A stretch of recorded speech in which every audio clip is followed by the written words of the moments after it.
बुराई पर अच्छाई की जीत का पर्व दशहरा देश भर में, प्रदेश भर में, जिले भर में और शहर में जिस उत्साह के साथ मनाया गया, उसकी एक झलक सात समंदर पार अमेरिका में भी देखने को मिली है।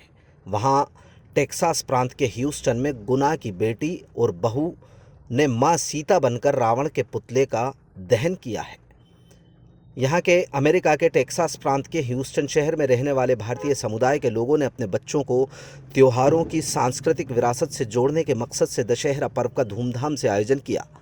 अमेरिकी शहर ह्यूस्टन में इंडो अमेरिकन स्केटी संस्था द्वारा आयोजित दशहरा कार्यक्रम की पूरी तैयारियां JP मॉर्गन चेस बैंक में कार्यरत गुना निवासी आलोक दुबे की पत्नी शैली पाठक ने की। शैली भी गुना की मटकरी कॉलोनी की रहने वाली हैं और विवाह के बाद अपने पति आलोक के साथ USA शिफ्ट हो गई हैं। केटी संस्था की अगुवाई में आयोजित कार्यक्रम के लिए सभी इंतजामात शैली पाठक द्वारा ही किए गए। शैली पाठक विद्युत मंडल में ठेकेदार उनके पिता हैं। इसके बाद शैली पाठक ने जब रावण दहन का अवसर आया तो संस्था के सदस्यों ने सबसे पहले अपने बच्चों को रावण के 10 सिरों का महत्व विस्तार से बताया।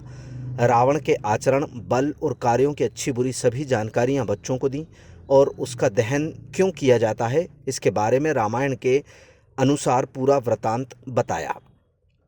अमेरिका में निवासरत इंडो अमेरिकन्स ऑफ केटी संस्था में अनोखा निर्णय लेते हुए ये तय किया था कि रावण के अत्याचार का शिकार हुई माता सीता के माध्यम से ही उसका दहन होना चाहिए। इसके बाद माता सीता के प्रतीक स्वरूप रावण दहन करने का अवसर भी गुना की शैली पाठक को ही दिया गया। उन्होंने उपलब्ध संसाधनों यानी लाइटर के माध्यम से रावण का दहन किया। इसके बाद उपस्थित भारतीय समुदाय द्वारा भगवान श्री राम के जयकारे लगाए। कार्यक्रम के आखिर में संस्था की ओर से सभी को स्वल्पाहार भी कराया गया।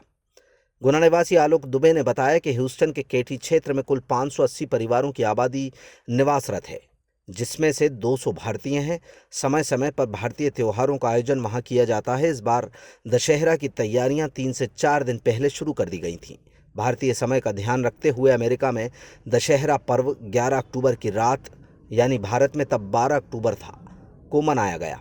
इस कार्यक्रम में 100 से ज़्यादा परिवार सम्मिलित हुए। अच्छी बात यह रही कि अमेरिकी सरकार ने पहली बार दीपावली पर्व के लिए आतिशबाजी खरीदने की अनुमति भी जारी की।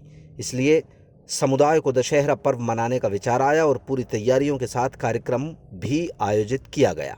इससे पहले अमेरिकी स्वतंत्रता दिवस 4 जुलाई और 1 जनवरी यानी नए साल पर ही आतिशबाजी खरीदने और उसे चलाने की अनुमति मिलती है। अब दीपावली की तैयारियां जब शुरू हुई, आलोक दुबे साल 2009 से अमेरिकी शहर टेक्सास में रहते हैं।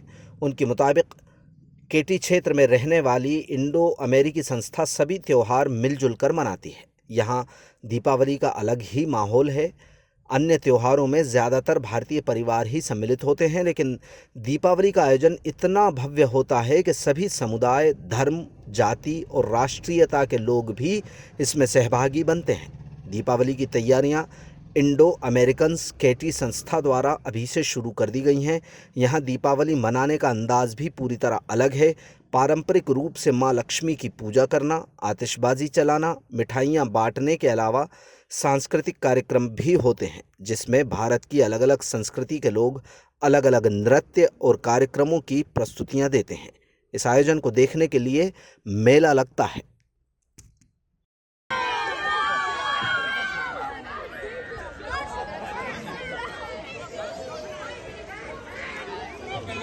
And then you have to quickly come out from there. Quickly come out from